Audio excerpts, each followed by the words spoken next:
본 방송에서 제공하는 투자 정보는 투자 판단에 대한 조언입니다. 방송에서 제공하는 주식의 가치, 가격 상승 및 하락에 대해서는 방송사에서 보장하지 않습니다. 실시간 정보 브리핑입니다.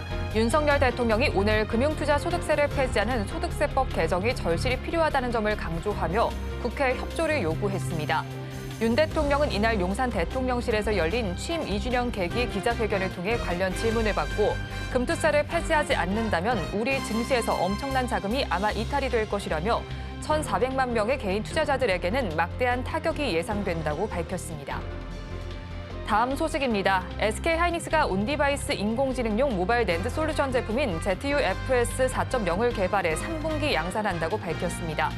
ZUFS는 기존 플래시 메모리 제품인 UFS와 비교해 데이터를 용도와 사용 빈도에 따라 다른 공간에 저장하는 제품입니다. 마지막 소식입니다. 반도체 등을 중심으로 수출이 늘어나면서 우리나라 경상수지가 11개월 연속 흑자 기조를 유지했습니다. 한국은행이 발표한 국제수지 잠정 통계에 따르면 지난 3월 경상수지는 69억 3천만 달러 흑자로 집계됐는데요. 하지만 오늘 시장에서 반도체 관련주들은 크게 힘을 내지 못하고 있습니다.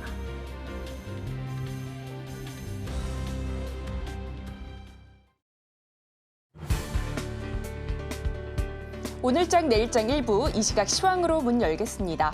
오늘 중국에서는 4월 수출입 동향이 발표됐습니다. 4월 수출액은 전년 동월 대비 1.5% 증가했는데요. 이는 시장의 예상치를 살짝 웃돈 수준으로 전월에는 마이너스 성장률을 나타냈는데 한 달 만에 플러스로 전환한 모습입니다. 또 오늘 한국은행은 3월 경상수지를 발표했습니다. 3월 경상수지가 69억 달러 이상 흑자를 내면서 11개월 연속 흑자 기조를 이었고요. 특히나 상품 수지가 크게 증가한 것을 확인할 수 있는데요. 상품 수지 전년 동월에는 적자를 나타냈는데 1년 만에 흑자 전환했고요. 무려 30개월 만에 최대 상승폭을 나타냈습니다. 또 수출은 전년 동월 대비 3% 증가했는데요. 수출 품목 안에서는 반도체가 가장 크게 오른 것을 확인할 수 있었습니다. 이런 가운데 오늘 국내 증시 양대 지수 모두 약보합권에서 출발했는데요. 이 시각 지수 움직임은 어떤지 코스피 먼저 확인해 보겠습니다. 오늘 코스피 장 초반 상승 전환을 하기도 했지만 이내 하락 전환했습니다. 오늘 반도체나 2차 전지 등 주도 섹터가 힘을 내주지 못하면서 낙폭이 커지고 있는데요. 시총 상위주 안에서는 1위부터 23위까지 일제히 내림세 보이는 가운데 현재 지수는 1% 넘게 빠지면서 2,715선 움직임 가져가고 있습니다. 그럼에도 불구하고 오늘 코스피 호실적 영향과 기대감에 인터넷 게임, 해운, 화장품 업종으로 자금이 유입되고 있고요. 외국인 관광객 증가세, 화장품 강세 보이는 가운데 APR 등 미용 의료기기도 동반 상승세 확인되고 있습니다. 오늘 매매 동향 안에서는 개인과 기관이 동반 매수세 보여주고 있습니다. 현재 기관은 오늘은 연기금 쪽에서 매수세가 들어오면서 1,400억 원 넘게 사들이고 있고요. 개인도 힘을 보태고는 있지만 역부족인 모습입니다. 또 외국인은 선물 시장 안에서는 8,500계약 넘게 덜어내고 있는데요. 현재 코스피 시장에서는 3,600억 원 넘게 매도세 확인되고 있습니다. 이어서 코스닥도 살펴보도록 하겠습니다. 오늘 코스닥 변동성 계속해서 보이고 있습니다. 상승과 하락을 반복하다 현재 약보합권 움직임 가져가고 있고요. 지수는 871선 움직임 확인되고 있습니다. 실적 시즌 소화하는 가운데 개별 종목 실적 영향은 여전히 계속되고 있습니다. 오늘 NHN, 카페24 호실적을 발표하면서 강한 흐름 이어지고 있고요. 또 나 혼자만 레벨업 게임 사전 등록자 1,500만 돌파 소식에 관련주도 탄력 받아가는 모습입니다. 오늘 코스닥 안에서는 매매 동향, 외국인과 기관, 동반 팔자세 확인되고 있습니다. 외국인 어제는 장 후반부 들어서 매수 전환하기도 했는데요. 현재는 400억 원 넘게 덜어내고 있고요. 오늘 기관은 금융투자 중심의 매도세 확인되면서 800억 원 넘게 덜어내고 있습니다. 오늘 지수 흐름이 부진한 가운데서도 상승하는 섹터는 있기 마련입니다. 미용기기 관련주 강한 흐름 보여주고 있는데요. 미용기기 업체들 올해 수출 확대에 따른 실적 성장이 확인되면서 다시 한번 밸류에이션 재평가가 가능할 것이라는 분석이 나오고 있습니다. 또 여름 휴가를 앞두고 시술 수요가 늘어나고 해외 수출 라인업이 확대되면서 매출 증가가 기대되고 있는데요. 증권가에서는 국내 미용 의료기기 업체들의 올해 2분기 성수기 진입에 따라 실적 호조 기대감이 유효하다라고 덧붙이기도 했습니다. 연평균 성장률을 보면 미용기기 관련주 계속해서 성장할 것으로 전망되는 가운데 관련주 오늘 강한 흐름 보여주고 있는데요. 이 시각 흐름은 어떤지 살펴보도록 하겠습니다. 오늘 관련주 안에서 대장주 역할을 하는 것은 클래시스입니다. 호실적을 발표했죠. 현재 20% 가까운 오름세 보여주면서 48,600원에 거래되고 있고요. 또 APR 자사주 매입 소식을 전한 바 있습니다. 현재 11% 넘게 올라주면서 32만 7천 원에 거래되고 있습니다. 이상 오늘장 시황 살펴봤습니다. 남은 오후장도 저희와 함께 하시면서 현명한 투자 전략 세워가시기 바라겠습니다. 이상 시황센터 최유정이었습니다.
시청자 여러분 안녕하세요. 오늘을 돌아보고 내일을 준비하는 오늘장 내일장 1부 진행의 백선혜입니다.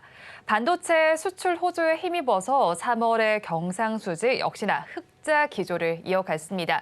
상품 수지는 30개월 만에 최대치 흑자를 기록한 모습이 나타났고요. 경상수지 전체를 살펴본다면 11개월 연속 흑자 기조를 이어간 모습이 나타났습니다. 그리고 오늘 윤석열 대통령은 취임 2주년을 맞아서 기자회견을 열었습니다.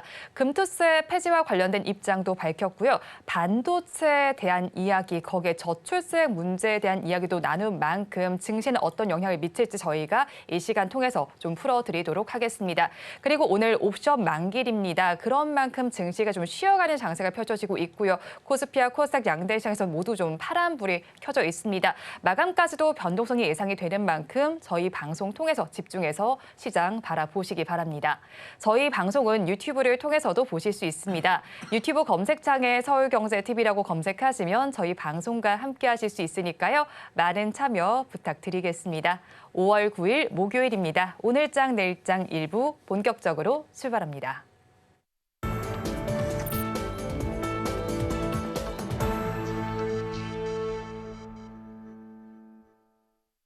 쏟아지는 경제 뉴스 중에서 어떤 뉴스가 수익으로 연결될지 알아보겠습니다. 오늘도 두 분 나와 있습니다.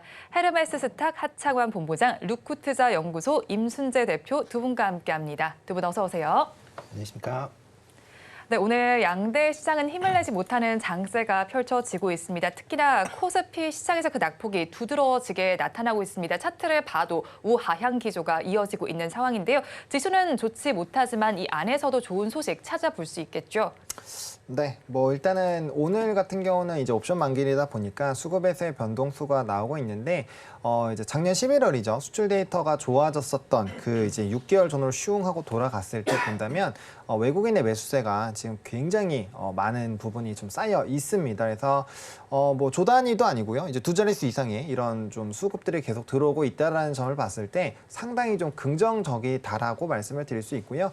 이게 지수가 하단 라인 부분부터 매수가 들어왔거든요. 그때가 때가 이제 2280선 부분에서 들어왔는데 최근에 이제 지수 자체가 2700선까지 올라왔음에도 불구하고 아직까지도 외국인의 매수세가 굉장히 좀 강합니다. 물론 이제 시장이다 보니까 뭐 사는 날도 있고 파는 날도 있지만 어쨌든 연속적인 수급을 봤을 때 굉장히 강하게 들어오고 있다라는 점이 좀 중요한 포인트고요.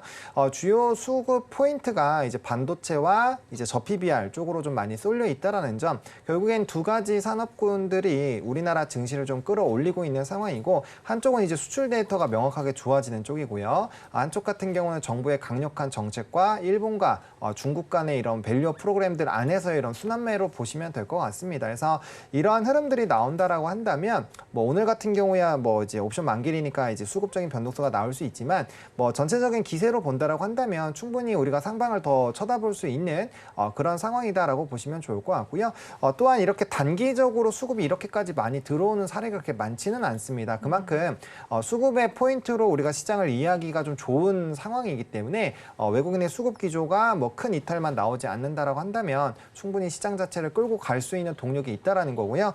최근에 이제 뭐 원달러 환율이나 이런 부분이 부담스러울 때도 들어왔거든요. 그 얘기는 환율에서의 정말 뭔가 블랙스완 같은 급이 뭔가 이벤트가 나와서 뭐 정말 1450이나 뭐 이런 정말 우리가 부담스러운 그런 수치가 넘지 않는다라고 한다면 그러한 부분들도 외국인의 수급에 큰 영향을 미치긴 좀 어렵다는 상황이고요. 결국엔 이러한 내용들은 상당히 지수의 연속성을 바라볼 수 있는 요인으로 볼 수 있기 때문에 굉장히 좋은 굿뉴스로 해석을 해보도록 하겠습니다. 네, 외국인의 수급 양상을 굿뉴스로 짚어주셨는데요. 선물 시장에서도 살펴본다면 이거래일 전을 돌아봤을 때 외국인이 2만 5천 객으로 대량으로 매수하는 모습이 나타나기도 했고요. 그리고 지난달에도 2조 6천억 원 규모로 큰 규모로 사들이는 모습이 나타났습니다. 섹터별로도 조금 짚어주긴 하셨는데 자세하게 좀 풀어주시면 좋을 것 같아요. 어떤 섹터를 좀 집중적으로 또 어떤 종목을 집중적으로 샀을까요? 네, 뭐 종목은 삼성전자와 하이닉스가 거의 전부 다 샀다라고 보시면 좋을 것 같고요. 그러니까 수급의 한 60% 이상은 삼성전자로 들어갔고 이제 하이닉스까지 포함하면 한 80%, 그다음에 전력기기와 반도체와 연관되어 있는 종목군들까지 본다면 한 90% 정도가 외국인 수급이 쏠렸다라고 보시면 될 것 같습니다. 물론 이제 주 단위로 좀 끊게 된다라고 한다면 반도체 쪽이 완전 쉬어갈 때는 뭐 일부 이제 조금 뭐 저PBR이라든지 뭐 최근에 핫했던 화장품이라든지 이런 쪽의 수급의 기조가 좀 유지가 되긴 했습니다만 한 달 단위의 이상으로 본다라고 한다면 단연 그와 연관되어 있는 산업군들의 수급이 쏠려 있습니다. 그래서 저PBR 쪽 같은 경우는 사실 연초에 좀 많이 들어왔다라고 보시면 좋을 것 같고요. 또 3월 이후부터는 반도체 쪽 그리고 11월 달부터도 반도체 쪽 이렇게 쏠려 있기 때문에 기간별로 본다면 조금씩 차이가 날 수 있지만 최근 한 달 기준으로 본다라고 한다면 단연 반도체 쪽으로 수급이 많이 쏠려 있다라는 거고요. 그런 관점에서 본다라고 한다면 우리가 5월 20일 엔비디아 실적 발표 때까지는 조금 더 이제 흐름을 봐야 될 것 같고, 오늘 또 발표 나왔었던 ARM 같은 경우도 사실 실적도 잘 나왔고 뭐 예상 EPS랑 순이익 다 좋았거든요. 다 좋은 상황이고 가이던스도 사실 밴드 안에 들어가 있고 나쁘지 않은데 그럼에도 불구하고 좀 너무 기대가 높아서 주가가 많이 빠졌거든요. 그런 부분에서 봤을 때 여전히 반도체를 바라보는 시선은 상당히 좋은 상황이고 우리나라에서 넘버가 나오고 또 엔비디아에서 너무 뭐 가이던스나 이런 쪽에서 위축되는 내용만 나오지 않는다라고 한다면 기술주 중심의 움직임은 나타날 수 있고요. 또 무엇보다 올해 대선이죠. 특히나 재선이 있는 나스닥은 한 번도 부러진 적이 없습니다. 최근에 뭐 2009년 이후로는요. 그래서 그런 관점에서 봤을 때 나스닥의 강세가 유지가 되려면 결국엔 기술주가 간다라는 얘기거든요. 그렇게 된다면 단기 눌림이 나왔을 때가 오히려 기회다라고 보시는 게 맞고요. 만약에 5월달, 6월달 조금 쉬어가면서 눌림이 나온다라고 한다면 아마 8, 90대 굉장히 좋은 시장이 열릴 수가 있기 때문에 그러한 좀 장기적인 포인트들 잘 생각하셔가지고 만약에 지수의 눌림 현상이 나온다면은 오히려 적극적인 비중 확대로 대응을 해볼 필요가 있다라는 점도 참고를 해보시면 좋을 것 같습니다. 네, 외국인들 사들이는 동안 반도체 섹터를 집중적으로 매수한 것으로 나타났습니다. 이어서 임 대표님께서 가지고 오신 굿뉴스도 알아보겠습니다. 어떤 뉴스 가지고 오셨나요? 네, 뭐 삼성전자가 최근에 이제 AI 의료기기 업체인 이제 프랑스의 소니오를 이제 인수했다라는 걸 이제 굿뉴스로 잡았습니다. 뭐 최근 들어 뭐 삼성 같은 경우도 여러 가지 이제 미래 신수종 사업으로 이제 많이 하고 있는데 그 중에서 이제 신수종 사업 중에 하나가 이제 의료기기 관련 사업이다라고 보시면 되는데 뭐 그동안 크게 뚜렷한 이제 모습을 보여주지 못했던 그런 상황입니다. 이런 와중에 뭐 작년 같은 경우 철수설까지 이제 얘기 나올 만큼 상당히 이제 좀 아쉬운 그런 모습을 좀 보였었는데요. 그랬는데 이제 어저께 이제 AI 관련 의료 진단 기기인 소니오를 이제 전격적으로 인수를 했습니다. 뭐 삼성에서 이제 향후에 AI를 활용한 의료기기 시장을 좀 더 전망을 좋게 보고 있다라고 보시면 될 것 같고요. 이와 관련돼서 관련된 그런 이제 기술들을 확보하면서 기존에 이제 삼성전자가 갖고 있는 AI의 이런 의료기기에 관련된 부분을 합친다라고 하게 되면 지금보다 더 시너지가 크게 나타날 가능성은 충분히 있다라고 보시면 될 것 같습니다. 이와 더불어 이제 기존의 그 삼성 같은 경우 메디슨이라는 이제 회사를 갖고 있기 때문에 이 회사를 통해서 미국 지역 시장을 이제 본격적으로 공략을 할 가능성에 대한 부분이 시장에서 크게 좀 영향을 미쳤다라고 보시면 될 것 같고요. 그러다 보니까 오늘 이제 AI 헬스케어 관련된 종목들이 좀 강한 그런 모습을 네. 보이고 있습니다. 대표적으로 이제 JLK나 딥로이드 같은 경우는 지금 10% 넘는 그런 상승세를 보이고 있고요. 뷰노 같은 경우도 지금 한 2% 넘는 상승세를 보일 만큼 이런 의료기기 관련된 부분이 좀 강하다라고 보시면 될 것 같습니다. 이와 더불어 이제 의료기기뿐만 아니라 이제 최근 이제 수출 데이터를 보면 이제 미용 의료기기까지 같이 지금 수출이 좀 회복이 되고 있는 그런 모습을 좀 보이고 있습니다. 그러다 보니까 이제 이런 미용 의료기기 관련된 기업들도 오늘 좀 강한 그런 흐름세를 이어가고 있다라고 보시면 될 것 같고요. 특히 이제 1분기 실적들이 이제 조금씩 나오기 시작을 하고 있습니다. 대표적으로 이제 클래시스 같은 경우는 이제 전일 실적이 나오면서 오늘 뭐 10% 넘는 그런 상승세를 보일 만큼 좋은 흐름을 보이고 있다. 곳에 보시면 될 것 같고요. 그렇기 때문에 향후엔 이런 의료기기, 그와 더불어 이제 피부 미용 의료기기 관련된 수출이 계속 호조를 보인다라는 관점에서 본다라고 하게 되면 관련 종목에 대해서도 여전히 좀 관심을 가지셔야 되지 않을까라는 생각을 해보고 있습니다. 네, 그렇죠. 이제 삼성에서 의료 AI에 힘을 실어준다라는 이야기입니다. 자, 그런 만큼 그 안에서는 이제 딥로이드가 가장 큰 강세를 보여주고 있고요. 이제 아무래도 좀 독보적인 기술력을 가졌기 때문에 매수세가 몰린 것으로 보이기도 하고, 이제 뷰노도 또 언급을 해주셨는데, 뷰노의 경우에도 급성 심근경색 탐지를 하는 부분을 식약처에서 인증을 획득했다는 소식도 들려오고 있습니다. 개별적인 이슈들도 좀 체크를 해봐야 될 것 같은데, 종목별로는 어떻게 차별화해서 전략을 짜보면 좋을까요? 네, 일단 가장 중요한 게 이제 기술력이 있고, 그다음에 이제 수출이 잘 돼야 된다라고 보시면 될 것 같습니다. 특히 이제 국내 의료기기 자체를 본다라고 하게 되면 여러 가지 의료법에 대한 제약 부분이 좀 있다라고 보시면 될 것 같고요. 해외에선 그런 제약 관련된 부분이 많이 좀 완화가 되어 있기 때문에 해외 매출 비중이 높은 그런 회사 중심으로 관심을 좀 보이시면 어떨까 싶습니다. 대표적으로 클래시스 같은 경우도 전체 매출의 한 80% 넘게가 지금 해외에서 매출을 발생을 하고 있다라고 보시면 될 것 같고요. 그중에서 오늘 같은 경우는 이제 제이시스 메디칼 조금 관심 있게 좀 보시면 어떨까 좀 생각을 해보고 있습니다. 일단 관련돼서 지금 최근 들어 이제 미용기기에 대한 이제 수출이 계속 좀 증가하고 있다라는 부분에 좀 관심을 좀 보시면 좋을 것 같고요. 특히 이제 해외 매출 비중이 이제 86%를 차지할 만큼 좋은 그런 모습을 좀 보이고 있습니다. 네. 그리고 작년에 출시한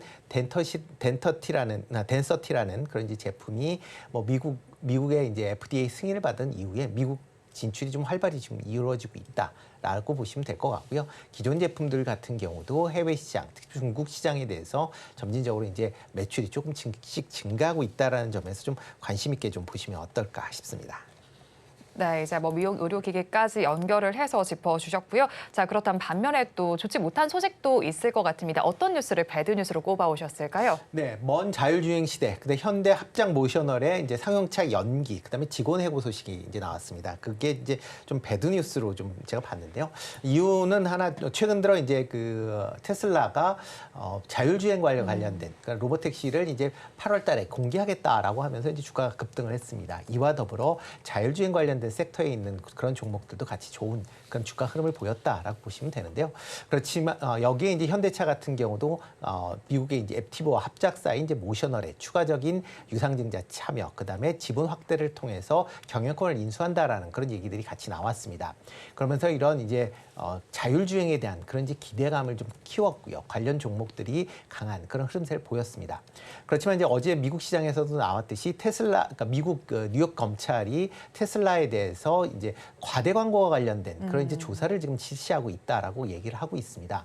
그러니까 FSD라고 하는 이제 풀 서비스 드라이버라는 그런 이제 완전 주행이다라고 얘기는 하고 있지만 실질적으로는 지금 상황으로 보면 자율주행 2.5단계 수준에 불과하다라고 보면 되는데요. 이런 상황을 완전 자율주행이다라는 이름과 더불어 테슬라가 CEO인 이제 일론 머스크가 계속 완전 자율주행에 대해서 얘기하고 있다라는 게 사기에 해당된다. 그러니까 어쩌면 실제는 못 하고 있지만 그걸 하겠다, 할 수 있다라는 식으로 이제 받아들인다라는 거를 이유로 해서 지금 조사를 하고 있다라고 보시면 될 것 같고요. 여기에 덧붙여서 지금 모셔널 같은 경우도 이번에 이제 그러니까 증자를 하지만 증자를 통해서 뭐 지금의 투자 속도를 줄이고 그다음에 인원도 감축을 하겠다라고 얘기를 하고 있습니다. 따라서 이런 관계를 본다라고 하게 되면 완전 자율주행으로 가기에는 상당한 시간이 걸릴 수밖에 없는 그런 상황이고요. 그렇기 때문에 이런 완전 자율주행에 대한 기대를 너무 크게 하실 필요는 없을 거다라고 생각이 되고요. 다만 이제 지금 다 하고 있는 그런 수준에서의 완전 자율주행 관련된 기업들은 관심을 가지셔야 되니까 어떻게 보면 차별화된 그런 이제 모습을 보여야 된다라고 생각을 하고 있습니다. 그러니까 현재 자율주행이 3단계 레벨 정도에 이제 머물러 있기 때문에 이 정도를 할 수 있는 하는 회사들 중심으로 관심을 가지십사라고 말씀을 드리겠습니다.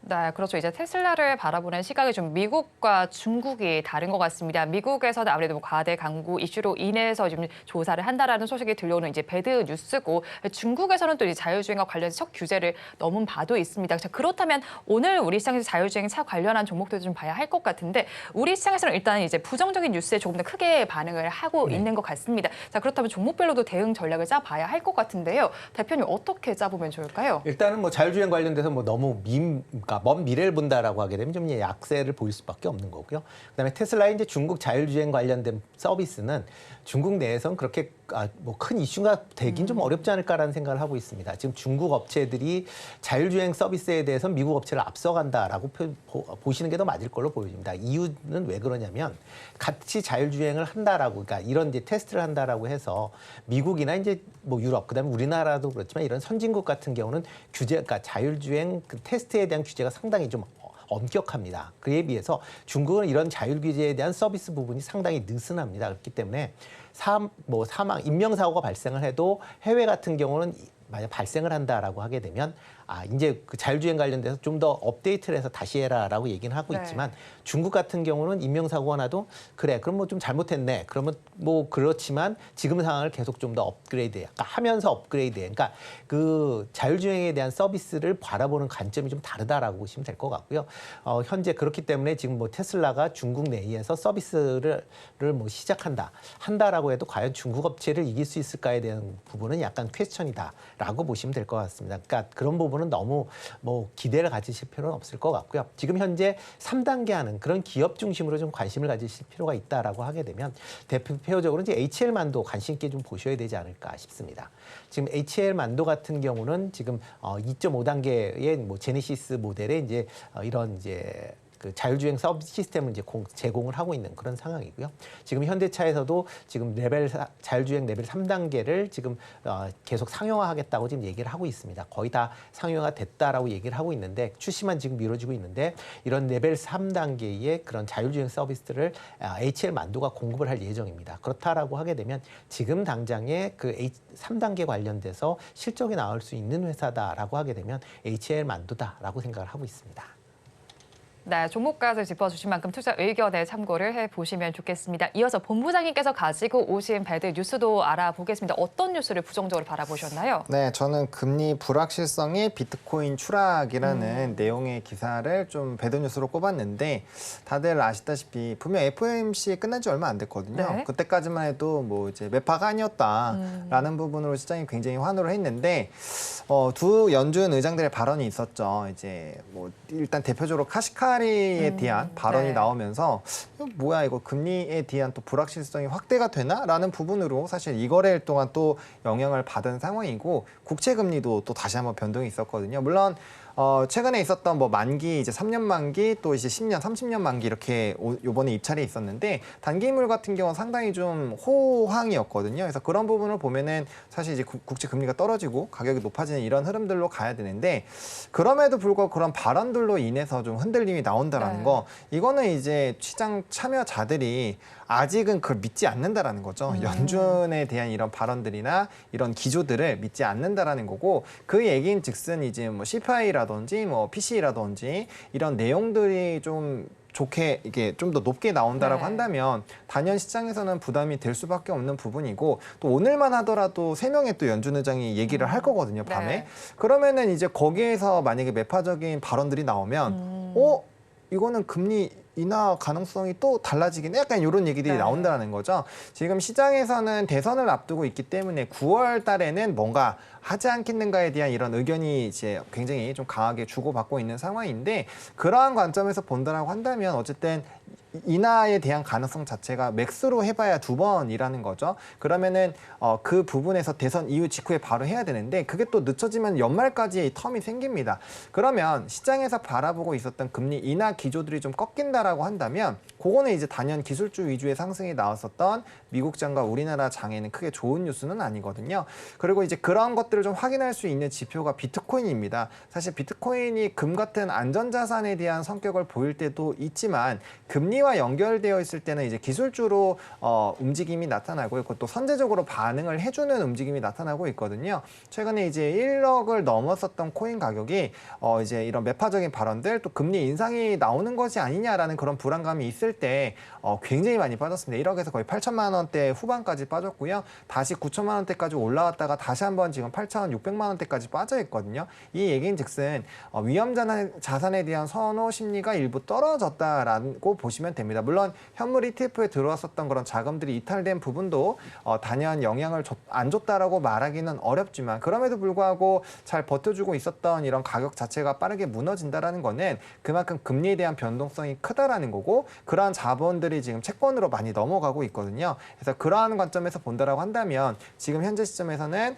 위험 자산에 대한 선호 심리보다는 채권이나 이런 안전 자산에 대한 선호 심리가 높아지는 거고 그렇기 때문에 이제 금 가격이나 이런 것도 많이 높아진 거거든요. 그렇게 된다면 우리나라에서 지금 증시의 거래 대금을 보면 최근에 이제 코스피가 10조 이상 가는 경우가 좀 드문 상황이고 코스닥은 뭐 10조 근처도 못 갑니다. 최근에. 그러니까 근데 증시가 올라올 때까지만 해도 증시의 거래 대금이 25조, 26조까지 터졌었거든요. 그러니까 그런 거와 비교했을 때는 상당히 거래 대금이 많이 위축되어 있다라는 거고 이 얘기는 즉슨 올라갈 수 있는 산업은 제한적이고 빠른 순환매의 흐름들의 장이 열릴 수 있다라는 부분까지 확장해서 본다면 좀 큰 틀에서의 이런 흐름들을 본다면 부정적인 뉴스로 보시는 게 맞지 않을까 정도로 정리드리겠습니다. 그렇죠. FOMC 이후에 연준 이사들의 발언이 계속해서 나타나고 있는 이번 주입니다. 그에 따라서 시장이 반응을 하고 있는데 이제 금리 향방이 좀 불확실하다 이런 이야기인 거잖아요. 그렇다면 이런 시점에서 투자자분들도 좀 많이 흔들리실 것 같거든요. 어떻게 좀 방향을 잡아가면 좋을까요?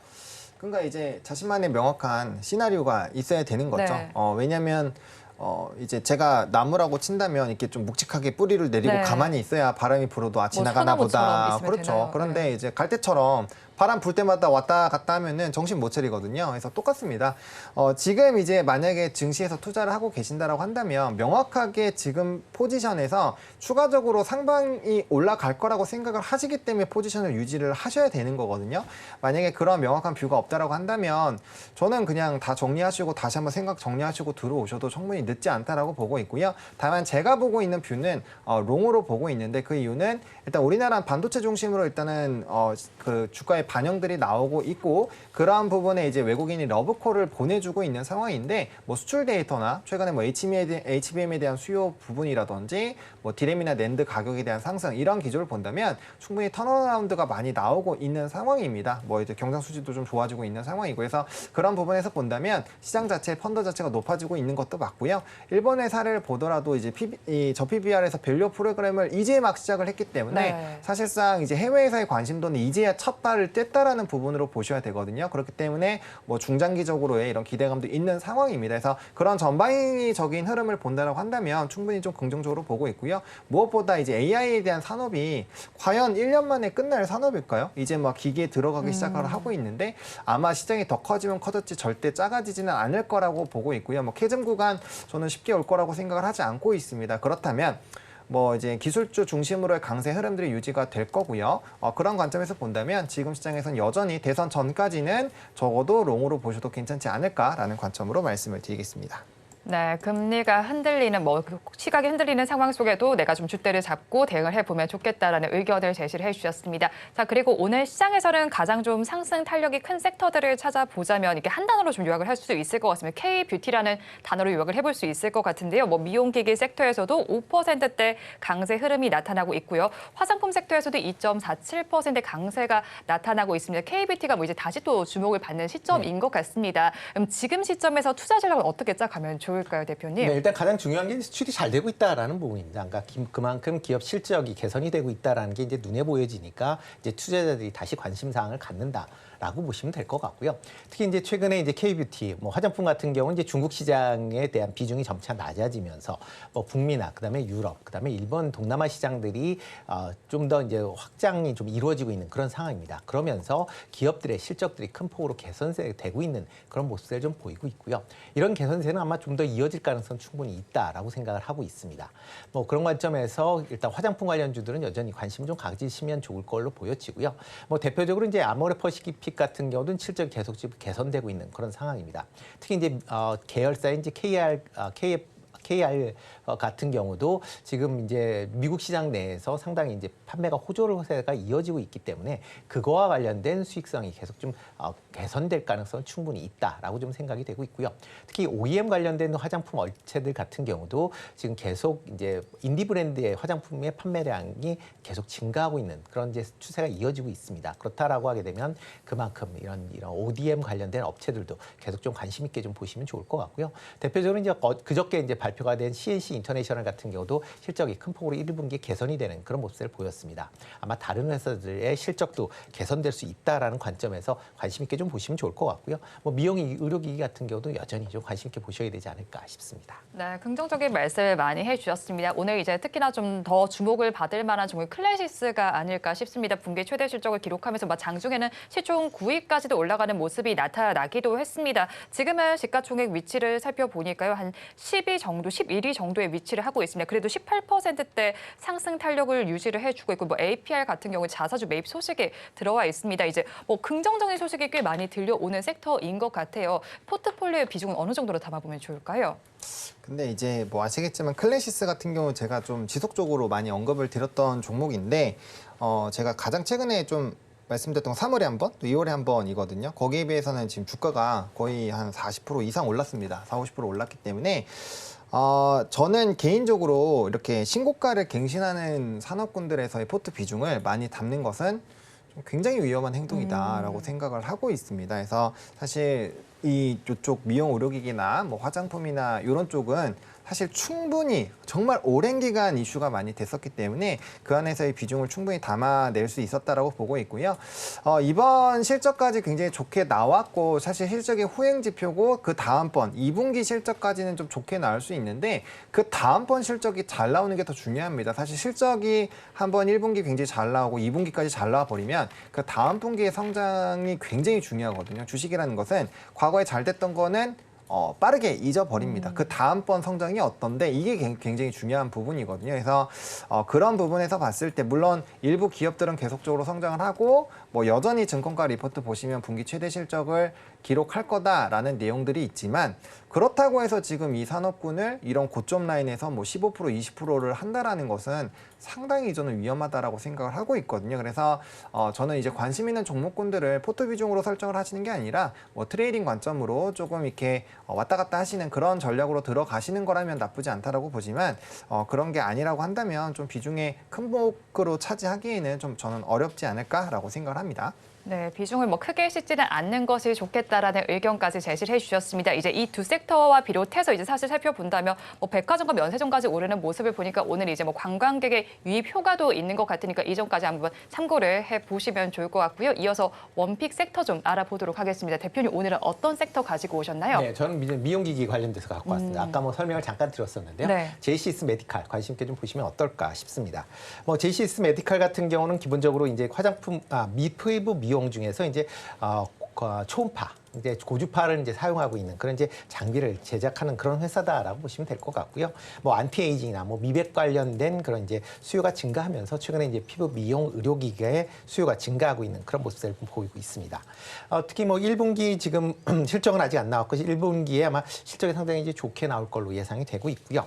뭐 지금 1분기 시장 컨센서스를 본다라고 하게 되면 매출 같은 경우는 한 28% 증가하고 그다음에 영업이익도 한 70% 이상 증가할 걸로 지금 예상을 하고 있는 그런 상황입니다. 특히 이제 해외 매출이 상당히 좀 호조를 보인다라고 보시면 되는데요.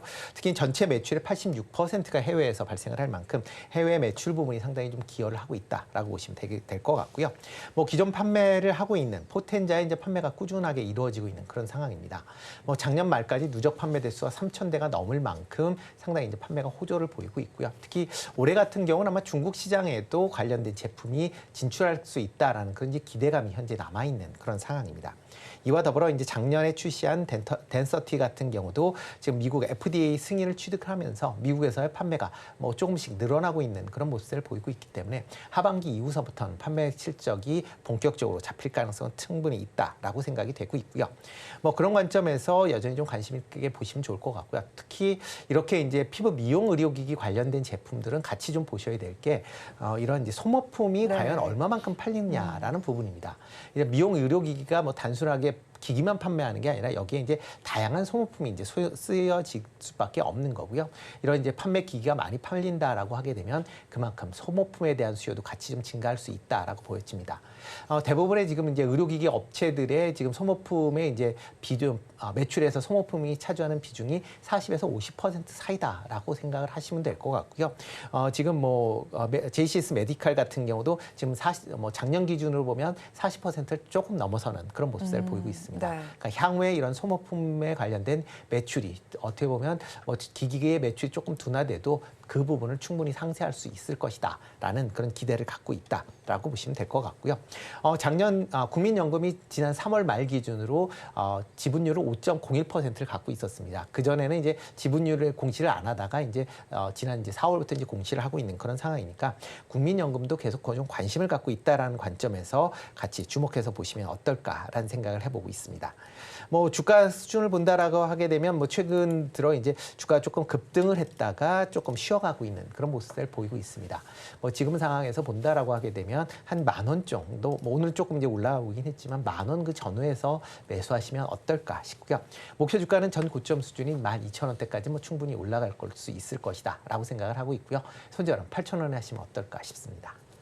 네, 원픽 종목 제이시스 메디칼을 가지고 오셨습니다. 이어서 본부장님께서 가지고 오신 원픽 섹터도 알아보겠습니다. 어떤 섹터 바라보셨나요? 네, 저는 이제 위성통신 쪽을 들고 왔습니다. 네, 5월 말에 이벤트가 있는 상황이고요. 해당 산업군들 같은 경우도 이제 뭐랄까요, 지속적으로 실적에 대한 이런 흐름들이 좋아지고 있고, 그다음에 앞으로 투자가 굉장히 많이 활성화가 될 거기 때문에 그런 관점에서 본다면 뭐 추가적인 이런 수주 확대 기조들이 나타날 것이고, 그게 넘버로 좀 나오는 회사들이 꽤 있거든요. 그렇기 때문에 해당 산업으로 좀 선택을 해보도록 하겠고요. 종목은 AP 위성으로 좀 선택을 해왔습니다. 사실 이제 위성통신 쪽에서 본다면 단연 대장은 세트렉 I인데 좀 저는 2등주를 좀 골라봤고요. 사실 이제 선별적으로 지금 자리적으로 봤을 때는 AP위성이 조금 더 유리하지 않을까라고 보고 있는 상황입니다.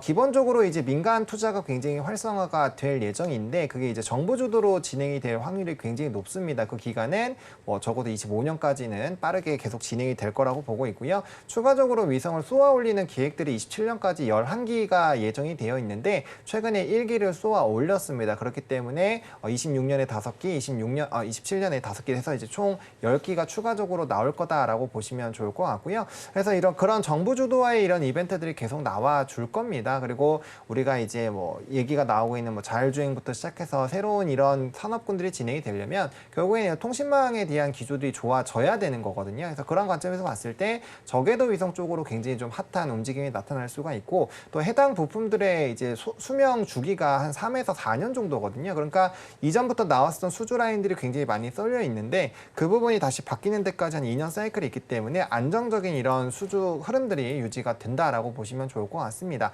잔고는 세트랙 I가 제일 좋아요. 3,500억 넘고 네. 사상 최대로 되어 있는데 LP선 같은 경우도 지금 한 500억 정도 지금 깔려 있는 상황입니다. 그리고 추가적으로 늘어날 예정이기 때문에 충분히 관심 있게 보시면 좋을 것 같고요. 차근차근 이제 정배열 만들어 나가면서 주가의 우상향들 나오고 있고 지금 이제 최근에 주가 흐름들이 이제 직전 고점 라인 부분들까지 다 올라왔거든요. 만약 이 부분 뚫어준다라고 한다면 이전의 고점이었던 26,000원 라인 때까지는 상방 열어놓고 보실 수가 있고요. 그런 관점에서 본다라고 한다면 현재 시점에서 상방룸은 30% 이상 열어놓고 좀 지켜보실 수 있을 것 같습니다. 주가의 트리거 자체는 5월 말 정도 이제 우주항공청 개청되는 흐름들로 흐름들이 나타날 것으로 예상이 되고 있기 때문에 사실 너무 급하게 들어가실 필요는 없고요. 한 기간 2주 정도 잡고 선제적으로 분할 매수 들어가신다라고 보시면 좋을 것 같고요. 만약 조금의 더 여유가 있으신다라고 한다면 앞서 말씀드렸던 세트랙 I 지금 눌림목 나오고 오늘 첫 반등 나오고 있는데 그런 부분들과 좀 같이 엮어서 배분을 하셔가지고 접근하시는 거 상당히 중요하다라고 보여지고 있습니다. 금일 같은 경우는 한 장중에 7% 정도 올랐고 현재가에서 한 5.7% 정도 올라가고 있기 때문에 장이 마감되기 전까지 무리하게 접근하실 필요가 없을 것 같고요. 금일 종가부터 차곡차곡 분할 매수 관점으로 대응을 해보시면 좋을 것 같고 일단 1차적인 목표가는 21,000원으로 잡았습니다. 해당 라인을 좀 잡은 이유가 앞서 말씀드렸던 직전 고점 라인 부분들을 뚫어주는 가격대가 이제 22,200원이거든요. 근데 통상적으로 이런 직전 고점을 뚫어줄 때는 거래량 동반의 급등이 나오기 시작을 하고 거기서 안착을 좀 해줘야 됩니다. 그래서 안정권 같은 경우는 21,000원이라고 보고 있어서 해당 부분을 1차 목표가로 좀 세우도록 하겠고요. 그 부분 도달하면 일부분 비중 좀 줄게 해주시면서 나머지 26,000원까지 분할 매도 관점으로 좀 포커스를 해보시면 좋을 것 같고 손절 라인 같은 경우는 17,200원입니다. 21선 기준으로 좀 설정을 했고요.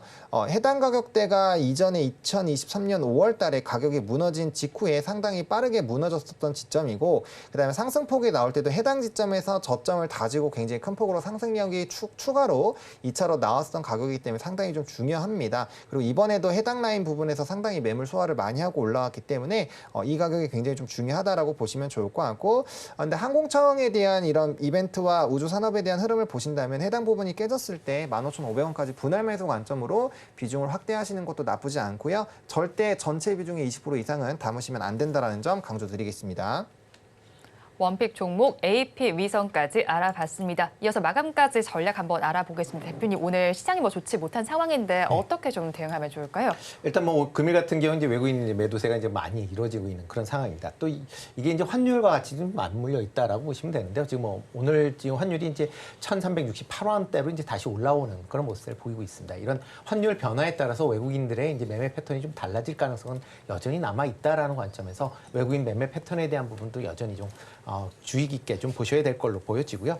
이와 더불어 이제 실적이나 아니면 해외 관련된 지표들이 좀 강한 그런 종목들에 대해서는 조금씩 관심을 가지셔도 되지 않을까라는 생각을 해보고 있습니다.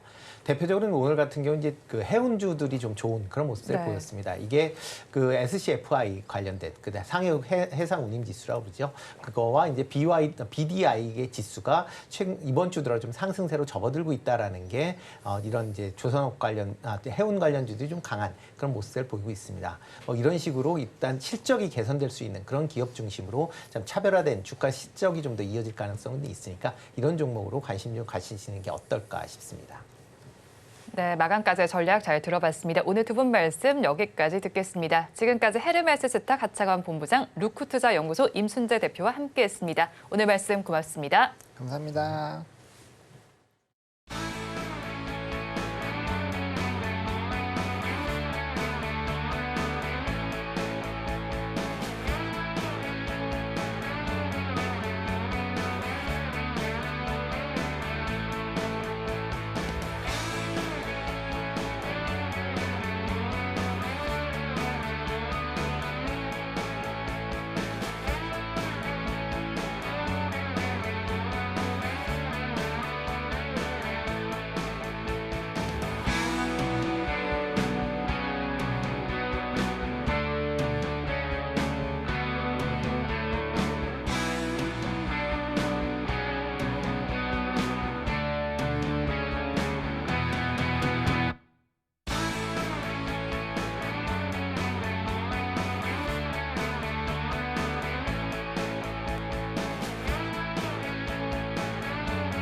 국내 증시 옵션 만기일인 가운데 양대 지수 모두 내림세 보여주고 있습니다.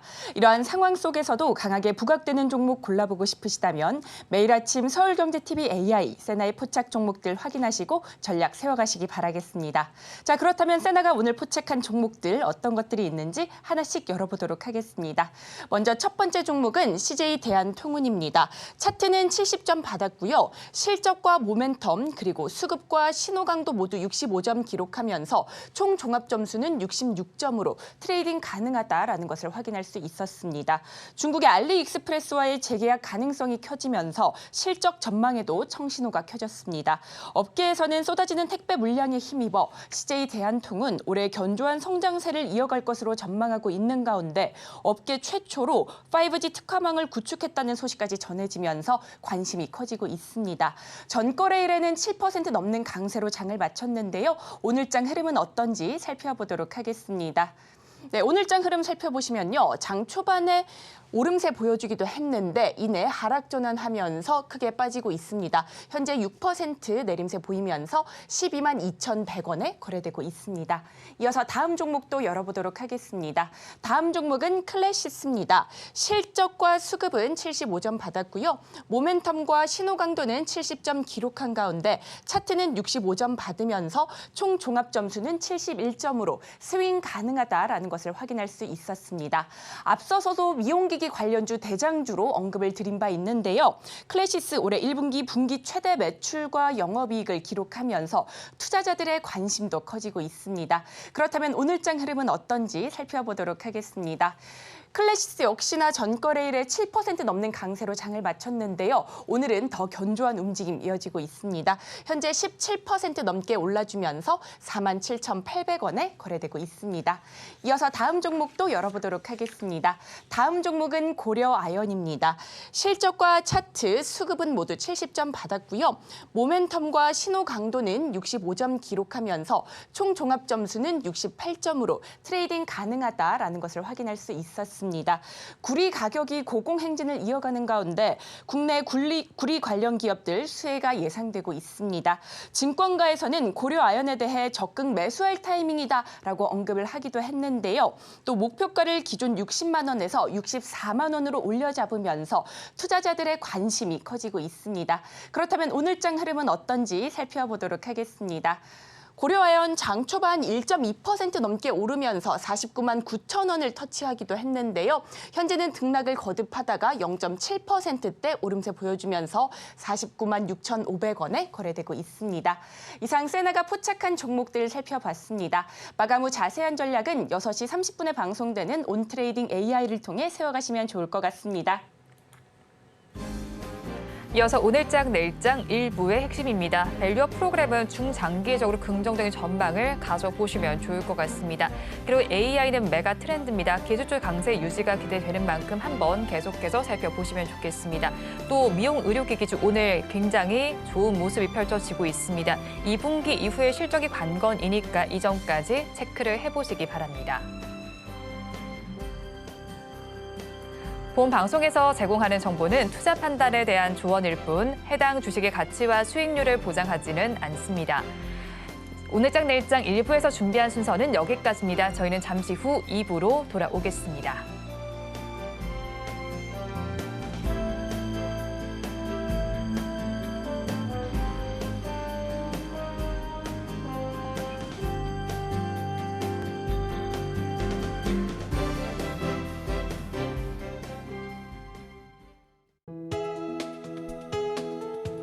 본 방송에서 제공하는 투자 정보는 투자 판단에 대한 조언입니다.